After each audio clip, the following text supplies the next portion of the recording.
Good morning students. जब तक आप साथ हैं हम खास हैं, और जब तक आप साथ रहेंगे हम खास रहेंगे। तो हमें खास बनाए रखने के लिए अपना साथ हमारे साथ बनाए रखें। मैथ में पिछले वीडियो में आपको हमने बताया था, पिछले वीडियो में एडजॉइंट मैट्रिक्स वगैरह हमने आपको बताया था, और हमने बताया था कैसे एडजॉइंट मैट्रिक्स निकालते हैं। ठीक है, जिसे हिंदी में कहते हैं सहखंडज आव्यूह, वो हमने आपको बताया था। इन्वर्स निकालना बताया था कि एडजॉइंट मैट्रिक्स की सहायता से किसी भी मैट्रिक्स का कैसे हम व्युत्क्रम निकालते हैं, इन्वर्स निकालते हैं। हमने बताया था कुछ क्वेश्चन उसमें कुछ लंबे भी थे, लेकिन अगर कोई भी क्वेश्चन उससे आएगा तो लॉन्ग क्वेश्चन में पूछा जाएगा 7 नंबर में। ठीक है, तो घबराने की कोई ज़रूरत नहीं है। लेंथी क्वेश्चन होगा लेकिन कठिन बिल्कुल नहीं होगा। अब उसी के आगे बढ़ते हैं। अब हम आव्यूह के व्युत्क्रम का यूज करके, ध्यान दीजिएगा, जो मैट्रिक्स है उसके इन्वर्स का यूज करके हम जो रैखिक समीकरणें होती, लीनियर इक्वेशंस, उन्हें सॉल्व करते हैं। ज़रा ध्यान दीजिएगा। देखिए, जैसे कि कुछ रैखिक समीकरणें हम लिख रहे हैं। जैसे एक रैखिक समीकरण है a1x plus b1y plus c1 equal to, c1z भी ले रहा है, 3 ले रहा है, इक्वल टू d1। ठीक है, दूसरी लीनियर इक्वेशन है a2x plus b2y plus c2z equal to d2। और तीसरी इक्वेशन ले रहे हैं a3x plus b3y plus c3z equal to d3। अब ये 3 लीनियर इक्वेशन है, रैखिक समीकरण। इसमें बताइए चर कितने हैं? 3 चर हैं, x, y और z। तो इन समीकरणों को हल करके ये तीनों चरों का मान हम कैसे निकालेंगे, यानी इन समीकरणों को कैसे हल करेंगे? सारणिक और आव्यूह की सहायता से, डिटर्मिनेंट और मैट्रिक्स का यूज करके कैसे हम इन्हें हल करते हैं। तो देखिएगा, बहुत ध्यान से देखिएगा। इन समीकरणों को पहले तो हम इस तरीके से मान लें, ज़रा ध्यान दीजिएगा। इन समीकरणों को देखो हम कैसे लिख सकते हैं। अगर हम मान लें एक आव्यूह, ये मान लें ए जो मानेंगे, ध्यान रखिएगा, जो ए मानेंगे वो इन समीकरणों में ये जो गुणांक हैं, ठीक है, जो मल्टीपल हैं, a1 v1 c1 a2 v2 c2 a3 v3 c3, इनसे बना हुआ जो आव्यूह है उसे मानेंगे कैपिटल ए। तो बताइए क्या हो जाएंगे इसके element? a1 b1 c1 a2 b2 c2 और a3 b3 c3, ये मान लिया हमने a। अब बहुत ध्यान दीजिएगा, अब मानेंगे x। देखिए x कैसे मानेंगे? कैपिटल x मानेंगे। कैपिटल x जो है वो कॉलम मैट्रिक्स लेंगे, कॉलम मैट्रिक्स। अब इसमें कैपिटल x जो है वो चरों से बना, वेरिएबल से बना हुआ मैट्रिक्स लेंगे। यहाँ वेरिएबल 3 ही हैं, कौन कौन से हैं? x, y और z। ठीक है, तो फिर से समझ लीजिए, पहले जो इनके गुणांक हैं x, y, z के, उन गुणांकों से बना आव्यूह क्या मानेंगे? a। ठीक है, उसके बाद जो वेरिएबल्स हैं उनसे बना स्तंभ आव्यूह क्या मानेंगे? Capital X। और ध्यान दीजिए, और ये जो राइट हैंड साइड में जो कांस्टेंट है, राइट हैंड साइड में d1 d2 d3, इनसे बना आव्यूह मान लेंगे b, capital B, d1 d2 d3। ठीक है, तो ये हम मान लेंगे कैपिटल B। ये मेन चीज़ यही समझना है आपको। कैपिटल A मानेंगे इनके गुणांकों से बना आव्यूह, कैपिटल X मानेंगे जो चर हैं उनसे बना आव्यूह, और कैपिटल B जो मानेंगे वो होगा कांस्टेंट, अचर से बना आव्यूह। अब अगर हम चेक करें, ध्यान दीजिए, ऐसे मान लें तो इसका मतलब ये होगा कि इन समीकरणों को हम ऐसे लिख सकते हैं ax बराबर b। चेक करना चाहे चेक कर लें आप, a की x से गुणा करें, यही समीकरण मिलेंगे। चेक कर लीजिए, देखिए कैसे। इसकी अगर हम इससे गुणा करें तो क्या आएगा? देखिए a1x plus b1y plus c1z, देखिए पहली समीकरण मिल रही है, और बराबर b में देखिए पहले क्या लिखा? d1। तो इन समीकरणों को हम ऐसे लिख सकते हैं ax बराबर b। ध्यान दीजिएगा, फिर से समझ लीजिए, इन समीकरणों को हम आव्यूह रूप में ऐसे लिख सकते हैं ax बराबर b। चाहें तो आप चेक कर सकते हैं, a का ये वाला मान रखें आव्यूह, कैपिटल एक्स का ये रखें, बी का ये रखें और गुणा करेंगे तो यही समीकरणें हमें फिर से वापस मिल जाएंगी। तो इन समीकरणों को ऐसे निरूपित कर सकते हैं जहाँ a बराबर ये वाला आव्यूह है, x बराबर ये आव्यूह है और b बराबर वो आव्यूह है। अब देखिए ध्यान से, हमें x का मान निकालना है तो x बराबर हो जाएगा a, आगे जाके a इन्वर्स हो जाएगा। इससे एक रिलेशन हमें ये मिला, ध्यान दे लीजिए आप लोग, a यहाँ से राइट हैंड साइड में ले गए तो a इन्वर्स b, ये आप लोग नोट कर लें ऐसे ही बिल्कुल, ठीक है। इसका यूज होगा, ध्यान रखिएगा। अब x का मान हमें निकालना है, x का मतलब ये चर x y z का मान हमें निकालना है तो a इन्वर्स का मान और b का मान रख के गुणा कर देंगे, दोनों तरफ कंपेयर करेंगे तो हमें small x small y small z का मान ज्ञात हो जाएगा। बात समझ में आ गई होगी। इन समीकरणों को ऐसे लिख सकते हैं ax बराबर b और x बराबर a इन्वर्स b, ठीक है। लेकिन ध्यान दीजिएगा, कुछ जो समीकरणें होती हैं, कुछ समीकरण निकाय ऐसे होते हैं जिनका कोई हल नहीं होता है, कुछ समीकरण निकाय ऐसे होते हैं कि जिनका एक अद्वितीय हल होता है और कुछ समीकरण निकाय ऐसे होते हैं जिनके अनंत हल होते हैं। तो ध्यान रखिएगा, जिन समीकरण निकायों का कोई हल नहीं होता, फिर सुन लीजिए, जिन समीकरण निकायों का कोई हल नहीं होता उन्हें हम कहते हैं कि असंगत। ये समीकरण जो हैं वो कैसी हैं? असंगत हैं। समीकरण निकाय कैसी हैं? असंगत हैं, जब कोई हल नहीं है, ठीक है, ध्यान रखिएगा। और अगर समीकरण निकाय का कोई एक अद्वितीय हल है, यूनिक सॉल्यूशन है, या समीकरण निकाय के अनंत हल हैं, मतलब उसके कोई ना कोई हल हैं, तो हम कहते हैं समीकरण निकाय संगत हैं, ठीक है, ध्यान रखिएगा। असंगत का मतलब कोई हल नहीं, संगत का मतलब होता है कि कोई ना कोई हल हो, चाहे एक अद्वितीय हल हो और चाहे अनंत हल हो, ध्यान रखिएगा, ठीक है। ये हम लोग हाई स्कूल में भी पढ़ चुके हैं, 10th क्लास में हम लोग पढ़ चुके हैं कि दो रेखाएं जो हैं वो परस्पर समांतर हैं। देखिए ये दो रेखाएं समांतर हैं, एक दूसरे को कहीं नहीं काट रही हैं। इसका मतलब इन दोनों रेखाओं के जो समीकरण हैं उन्हें हल करेंगे तो हमें कोई हल नहीं प्राप्त होगा, ठीक है। उसके अलावा अगर दो रेखाएं एक दूसरे को एक बिंदु पे केवल काट रही हैं तो उनके समीकरणों को हल करेंगे तो हमें केवल एक अद्वितीय हल, यूनिक सॉल्यूशन प्राप्त होगा। और अगर एक रेखा के ऊपर दूसरी रेखा, जिसे हम लोग कहते हैं संपाती है, एक रेखा दूसरे के ऊपर संपाती है, ठीक है, तो उसके हमें अनंत हल प्राप्त होंगे। ये चीज़ें हम 10th क्लास में भी पढ़ चुके हैं। अब जरा ध्यान दीजिएगा, इसकी क्या कंडीशंस होती हैं वो भी हम आपको बता दे रहे हैं, थोड़ा मन लगा के समझिएगा। देखिए ये आप लोग नोट कर लीजिएगा, नोट कर लीजिएगा। यदि कोई ये हमें समीकरण से हमने ये ए आव्यूह बनाया था, इस आव्यूह ए के सारणिक का मान निकाल लें और इज नॉट इक्वल टू 0, 0 ना आए। यदि ए इज नॉट इक्वल टू 0, ठीक है, तो इसका मतलब ये हुआ तब समीकरण निकाय का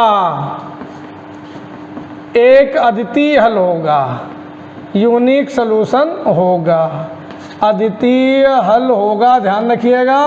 और हम कहेंगे अर्थात समीकरण निकाय जो है, समीकरण निकाय क्या होगा? संगत होगा, संगत होगा, ध्यान रखिएगा, संगत होगा, ठीक है। बात समझ में आ गई हो? अगर सारणिक ए इज नॉट इक्वल टू 0 आ जाए, और हमने ये भी बताया था अगर सारणिक ए 0 के बराबर नहीं है तभी हम ए का व्युत्क्रम निकाल सकते हैं, वरना व्युत्क्रम निकाल ही नहीं सकते हैं। पिछली एक्सरसाइज में हमने आपको बताया था। अब देखिए सेकंड कंडीशन, ध्यान दीजिएगा, बहुत मन लगा के समझिए। अगर सारणिक ए का मान 0 आ जाए, ठीक है, यदि डिटर्मिनेंट ए इक्वल टू 0 आ जाए, पहली बात तो यह है कि इसका व्युत्क्रम नहीं निकलेगा, ध्यान रखिएगा, इसका मतलब व्युत्क्रम निकलेगा ही नहीं ए का।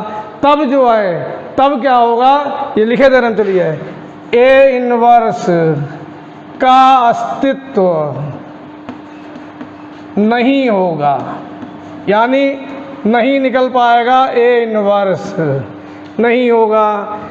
ठीक है, तब क्या होता है, तब समीकरण के अनंत हल भी हो सकते हैं और कोई हल भी नहीं हो सकता है। तो उसके लिए दो कंडीशनें इसमें आ जाएंगी।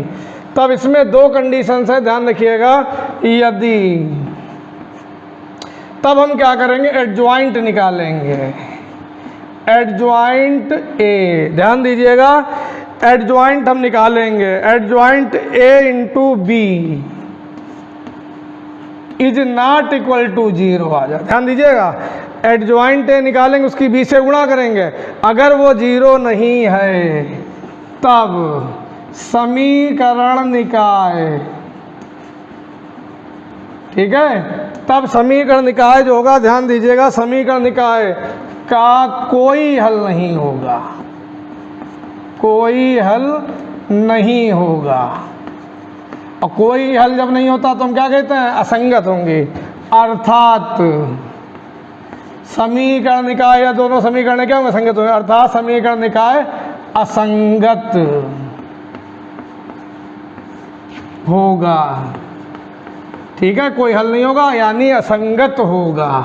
इसी में हम लिखे दे रहे हैं, यदि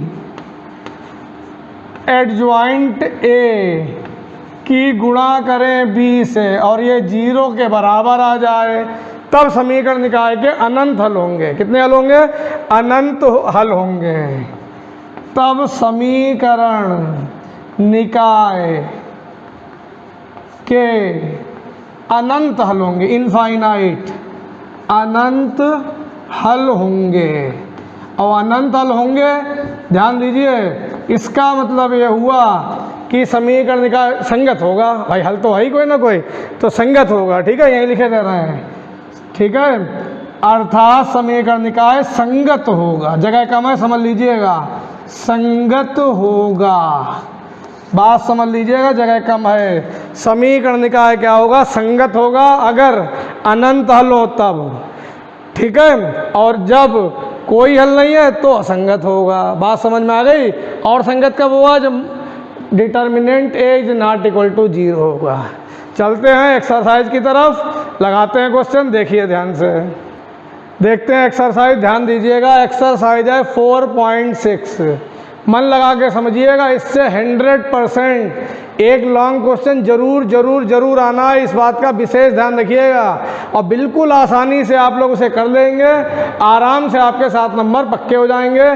तो बहुत मन लगा के समझिएगा। शुरुआत में तो क्वेश्चन नहीं बढ़िया, अभी आगे अच्छे आएंगे।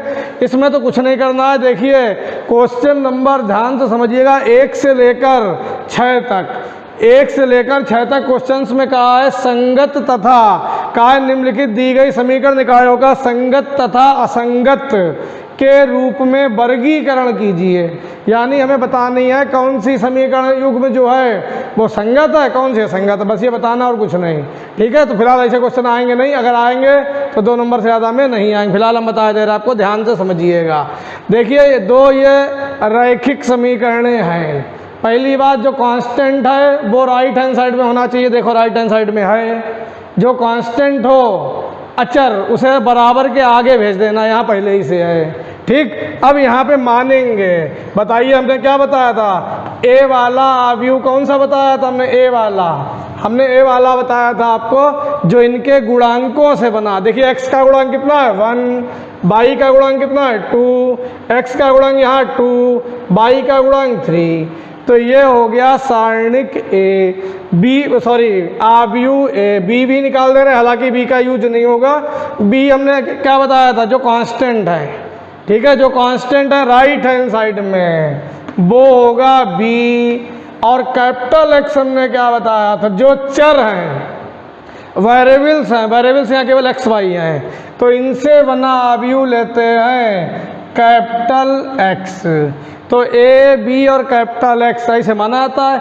ए होता है इनके गुणांकों से बना अवयव, बी होता है जो राइट हैंड साइड में अचर हैं उनसे बना अवयव, और कैपिटल एक्स होता है जो इसमें चर हैं, एक्स है, वाई है, जेड है, उनसे बना स्तंभ अवयव। अब देखिए पहले हम क्या निकालेंगे, सारणिक ए का मान।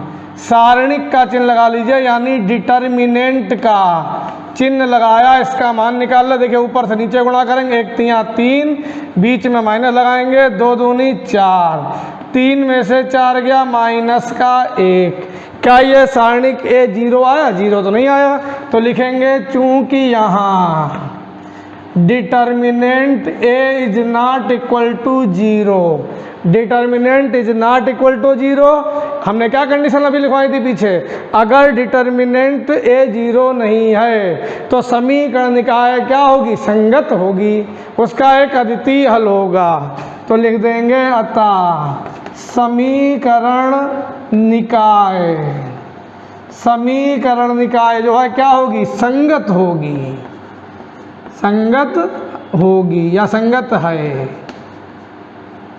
ठीक है, बस यही आंसर आ गया हमारा।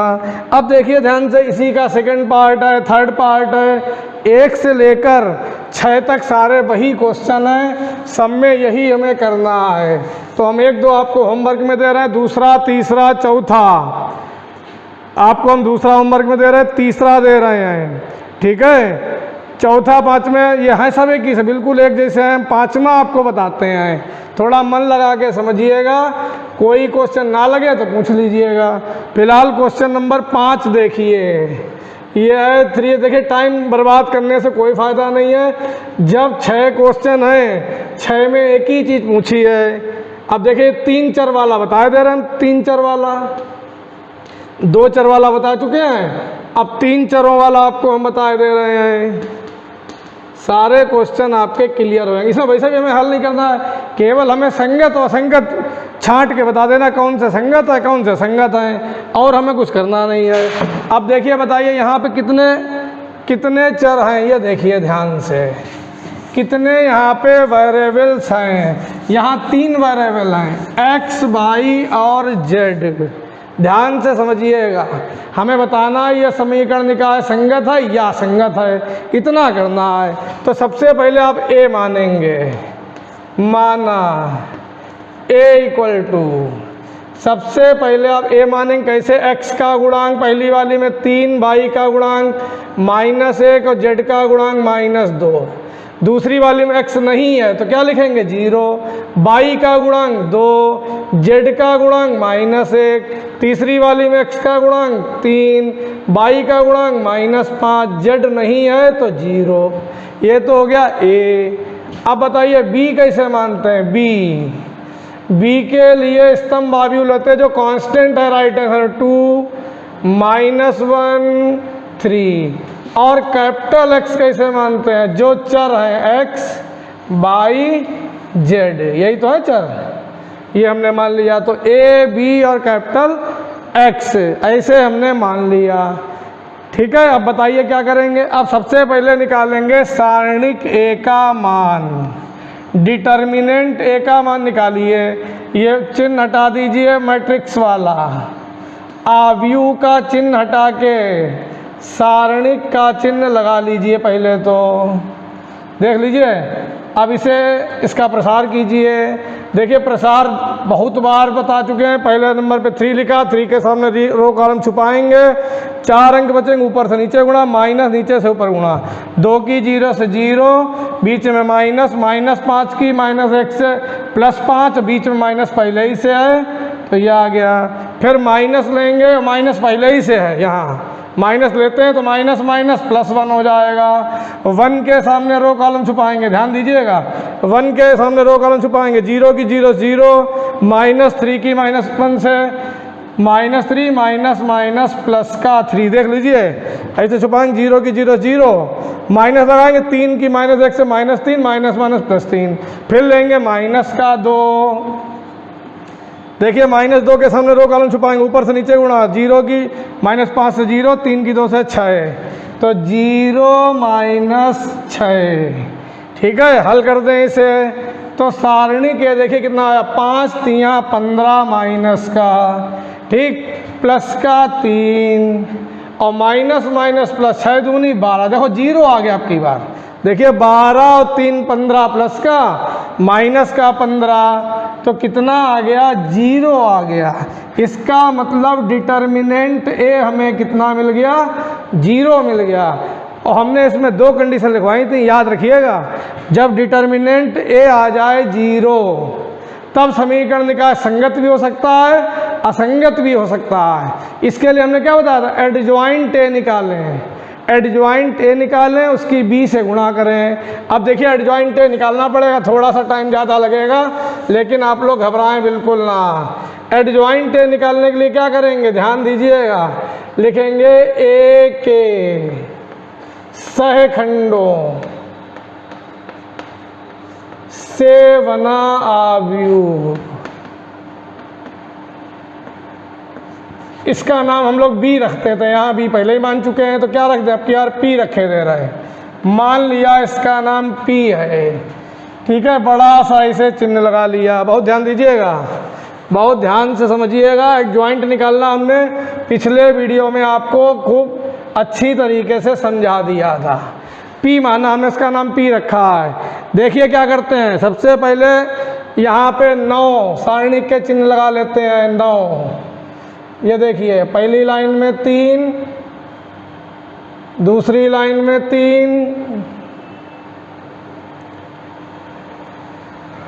थोड़ा चौड़ा चिन्ह बनाइएगा इससे खिचपिच ना लगे। ठीक है, वैसे और भी तरीके हैं, बहुत से लोग अलग अलग निकालते हैं, A11 A12 ऐसे करके, हमें ये सही लगता है हम इससे बता देते हैं। वैसे आपकी मर्जी है, जैसे चाहें आप निकालें। ऐसे 9 चिन्ह बना लिए। अब ये 3 है, 3 के सामने रो कॉलम छुपाया। ठीक है, 3 के सामने रो कॉलम छुपाया, 2 -1 -5 0, 2 -1 -5 0। समझ लीजिएगा, थोड़ा छोटा छोटा लिख पाएंगे, वीडियो में देखने में दिक्कत लगे तो अपने आप कैलकुलेशन करने की कोशिश करिएगा। 3 के सामने रो कॉलम छुपाया, 4 अंक बचे, 2 -1 -5 0, -1 के सामने रो कॉलम छुपाएंगे तो 0 -1 3 0, 0 -1 3 0। थोड़ा सा ध्यान दीजिएगा, छोटा छोटा दिख रहा होगा। अब ये 2 के सामने रो कॉलम छुपाएंगे, 0 2 3 -5, 0 2 3 -5। ठीक है, उसके बाद में ये वाला 0 लेंगे। अब दूसरी रो पे आ जाइए, दूसरी पे ये 0 के सामने रो छुपाएंगे और कॉलम छुपाएंगे इसे, 1 -2 -5 0, 1 -2 -5 0, ये हो जाएगा। उसके बाद में 2 के सामने रो कॉलम छुपाएंगे, 2 के सामने तो 3 -2 3 0, 3 -2 3 0। उसके बाद में ये लास्ट वाला -1, इसके सामने रो कॉलम छुपाएंगे, 3 -1 3 -5, 3 -1 3 -5। जरा समझ लीजिएगा, जगह थोड़ी सी कम है वहाँ पे। अब ये तीसरी वाली रो में आएंगे, इसके सामने रो कॉलम छुपाएंगे, -1 -2 2 -1 -2। ठीक है, ध्यान दीजिएगा, ये छुपा रहे हैं, 2 -1 2 -1। अपने आप भी करने की कोशिश किया करें, बहुत बार बता चुके हैं।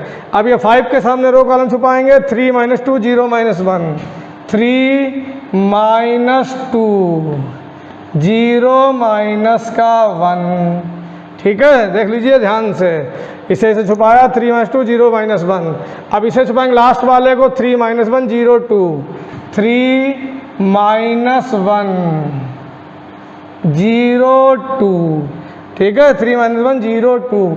अभी चिन्ह लगाएंगे, पहला वाला प्लस, दूसरा वाला माइनस, फिर प्लस, फिर माइनस, फिर प्लस, फिर माइनस, फिर प्लस, फिर माइनस, फिर प्लस।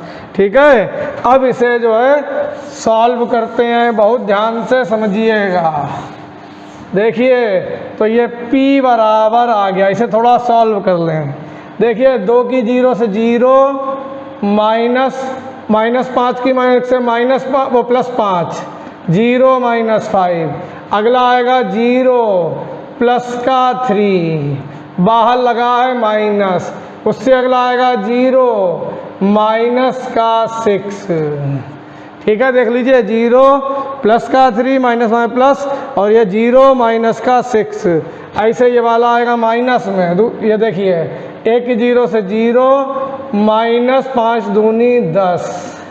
ठीक है, देख लीजिए, कोई डाउट लगे तो कमेंट बॉक्स में पूछिएगा। 3 की 0 से 0 माइनस 3 दूनी 6। बात समझ में आ रही? ऊपर से नीचे गुणा माइनस नीचे से ऊपर, ऊपर से नीचे गुणा माइनस नीचे से ऊपर, इतना तो कर ही लेंगे 3 की -5 से।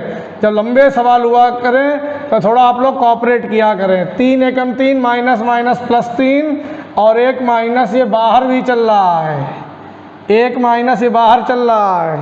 ठीक, अब ये -1 की -1 से +1, और माइनस माइनस प्लस का 2 दूनी 4, फिर ये माइनस बाहर चल रहा है, माइनस का 3, और ये 0 लिखो या ना लिखो। ठीक है, उसके बाद 3 दूनी 6 और -0, तो ये हमें मिल गया P।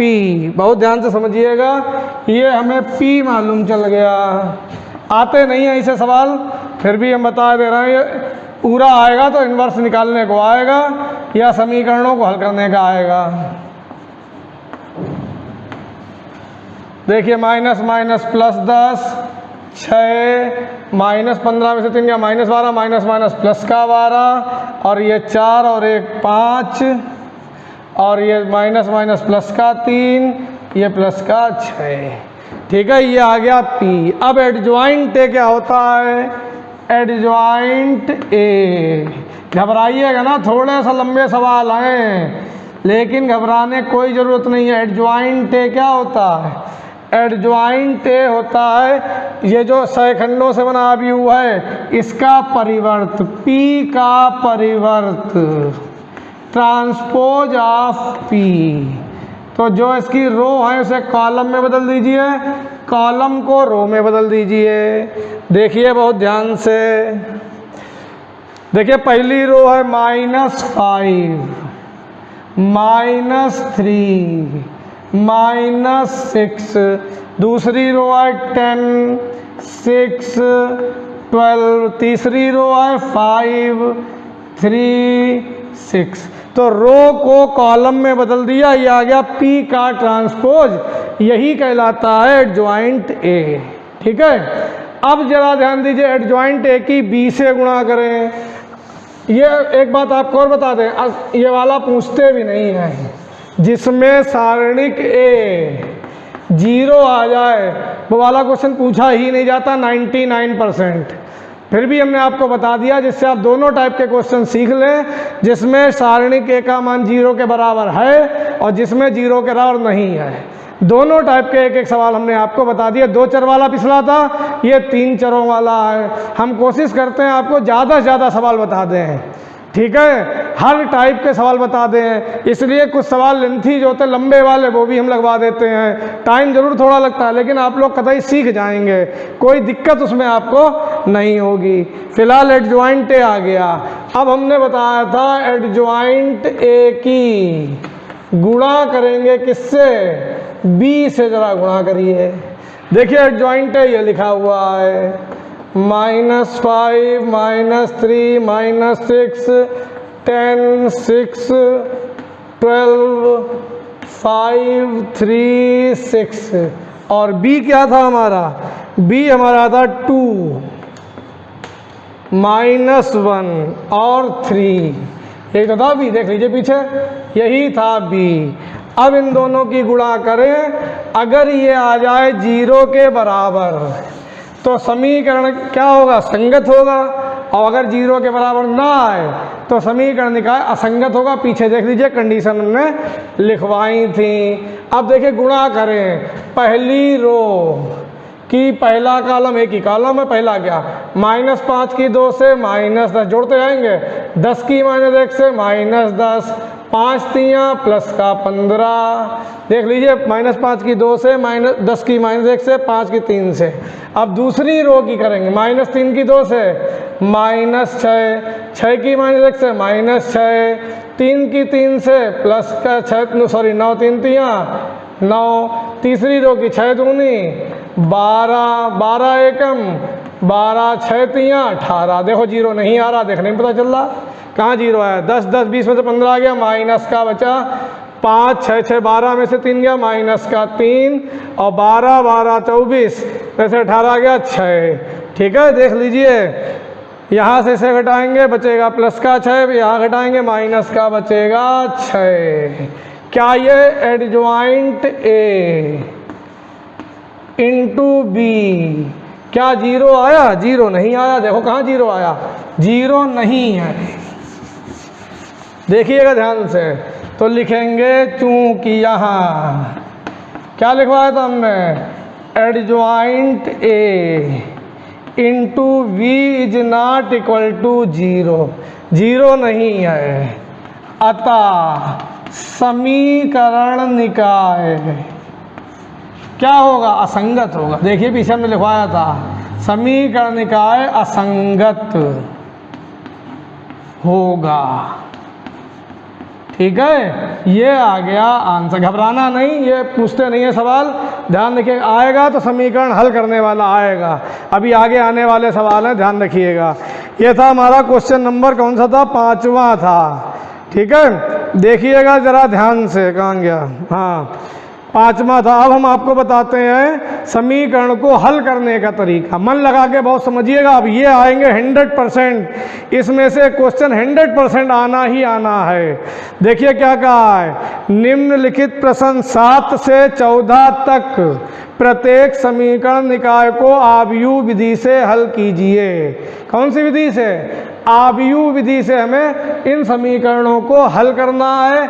बहुत मन लगा के समझिएगा, 100% एक क्वेश्चन आना है। पहली बात तो घबराना नहीं है, इंटर में आप लोग हैं, ठीक है, इंटरमीडिएट में आप इंटरमीडिएट क्लास में आप लोग हैं। थोड़े दिनों बाद 6-7 महीने बाद आप लोग पहुंच जाएंगे बीएससी में, इंटर पास कर जाएंगे, ग्रेजुएशन में आ जाएंगे।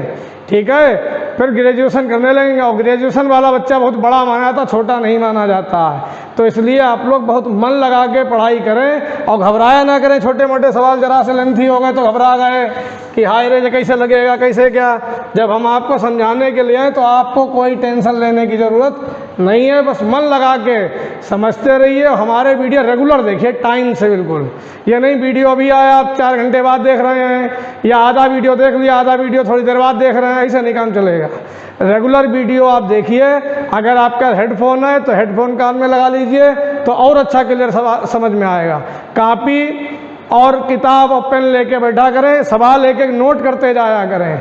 जो होमवर्क में सवाल दिया हुआ करें उन्हें लास्ट में लगा लिया करें। जब वीडियो ख़त्म हो जाए उसके बाद में जो होमवर्क के क्वेश्चन हैं वो आप लगा लिया करें कॉपी में। और आप लोगों के पास किताबें नहीं हैं तो इसकी एक्सरसाइज की फ़ोटो खींच के व्हाट्सएप ग्रुप पे हम भेज देते हैं। जो बच्चे, ध्यान दीजिएगा, जो बच्चे व्हाट्सएप ग्रुप पे हमारे नहीं जुड़े हैं, इंटरमीडिएट का एक व्हाट्सएप ग्रुप पूरा बना हुआ है अलग, सारी सूचनाएँ उस पर हम डालते हैं। जो बच्चे व्हाट्सएप ग्रुप पे नहीं जुड़े हैं, चाहे वो 10th के हों, चाहे फर्स्ट ईयर क्लास के हों, चाहे इंटर के हों, आप लोग ये हमारा नंबर जो है नोट कर लें, 94 511 046 58, ये वाला नंबर, इसी पे अपना नंबर भेज दें। अगर आप व्हाट्सएप पे नहीं जुड़े हैं, अपना नंबर, क्लास और नाम क्लास और नंबर इस वाले नंबर पे सेंड कर दें, आपको हम व्हाट्सएप ग्रुप पे जोड़ लेंगे। ठीक है, तो ज़रूर भेज दें, क्योंकि सारी सूचनाएं आपको इस पे मिलती रहेंगी।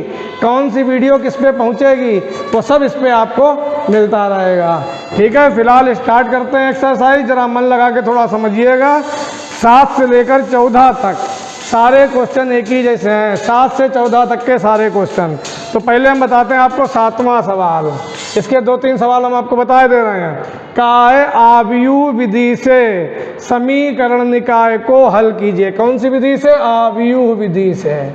लिखे दे रहे हैं, मैट्रिक्स वाला जो मेथड है, आव्यूह विधि से हल कीजिए। शॉर्ट में लिखे दे रहे हैं, हल कीजिए।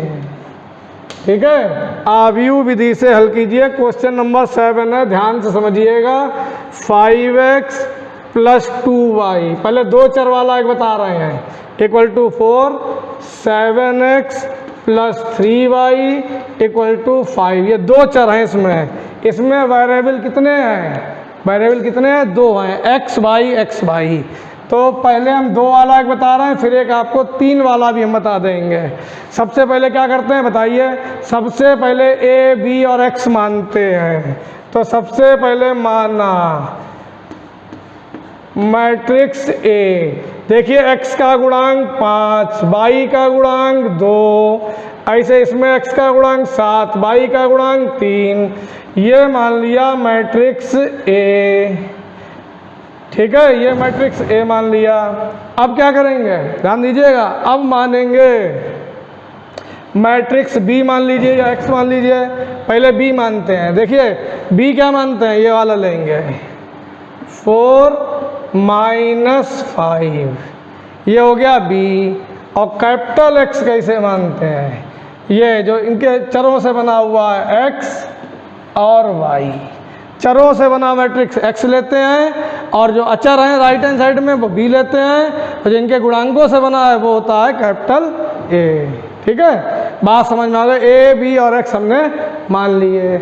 अब जरा ध्यान दीजिए, जब ए बी एक्स मानेंगे इसका मतलब ये हुआ कि इस समीकरण को हम क्या लिख सकते हैं, ए एक्स बराबर बी, या बताइए क्या बताया था हमने, ए को आगे ले गए तो एक्स बराबर A inverse B, equation number first ऐसे ही मान के छोड़ दीजिए।